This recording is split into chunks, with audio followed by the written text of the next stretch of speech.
Virginie Duvat, professeure de géographie à La Rochelle Université et responsable du parcours Géographie appliquée à la gestion du littoral du master Sciences pour l'environnement.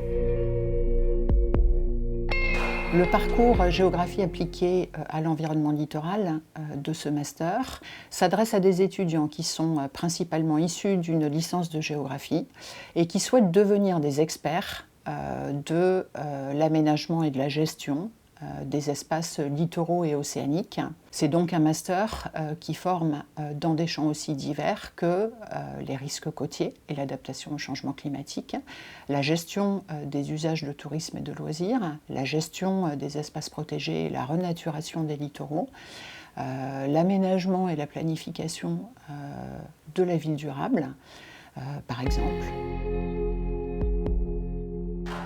Ce master est organisé en 4 semestres. L'enjeu pour nous au cours du premier semestre, c'est véritablement de donner à tous les étudiants une base de connaissances commune, puisqu'un certain nombre d'entre eux n'ont jamais suivi de formation en environnement littoral ou maritime auparavant. À partir de là, au deuxième semestre, on entre véritablement dans une spécialisation thématique.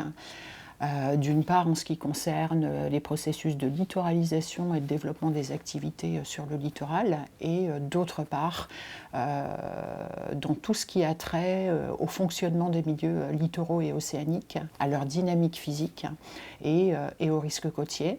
Le semestre 3 va être consacré à un approfondissement de ses connaissances théoriques et de ses compétences techniques. En deuxième année, on bascule sur une dynamique, une démarche prospective, vraiment pour former les étudiants sur comment est-ce qu'on fait pour penser et aménager le littoral de demain. Dans ce master, les étudiants vont avoir la possibilité de réaliser 2 stages en milieu professionnel. En première année, le stage dure 7 à 8 semaines, entre mi-avril et mi-juin. En deuxième année, il va durer 5 à 6 mois, entre janvier et juin. Alors il faut d'abord savoir que c'est un master qui est sélectif. Nous avons donc un numerus clausus et donc 20 places en master 1 comme en master 2. Nos critères de sélection sont les suivants. D'abord, le parcours initialement suivi par l'étudiant. Il vaut mieux sortir d'une licence de géographie. Deuxième critère de sélection, c'est bien sûr le niveau de l'étudiant à la sortie de la licence. Troisième critère de sélection, c'est sa motivation et son projet professionnel. Nous faisons en sorte de recruter des étudiants dont le projet pourra pleinement s'épanouir dans notre formation.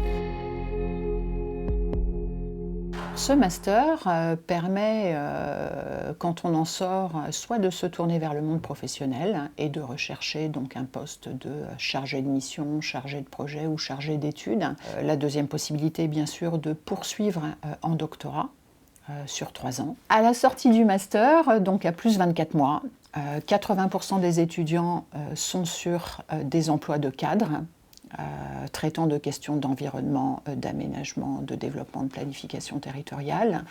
80% sont sur des contrats à durée déterminée. 80% sont dans la grande région Nouvelle-Aquitaine, par choix. Alors d'abord, ce master offre un encadrement sur mesure, parce que les promotions sont peu nombreuses. En second lieu, c'est un master qui a spécificité de former des étudiants non seulement aux milieux tempérés, mais aussi aux milieux tropicaux, puisqu'il compte un certain nombre de spécialistes de ces milieux. Et en troisième lieu, je dirais que c'est un master de proximité, proximité entre l'étudiant et l'enseignant, et proximité aussi par rapport au tissu d'acteurs régional. C'est vraiment un master qui est très intégré dans les projets, les logiques, les dynamiques du territoire.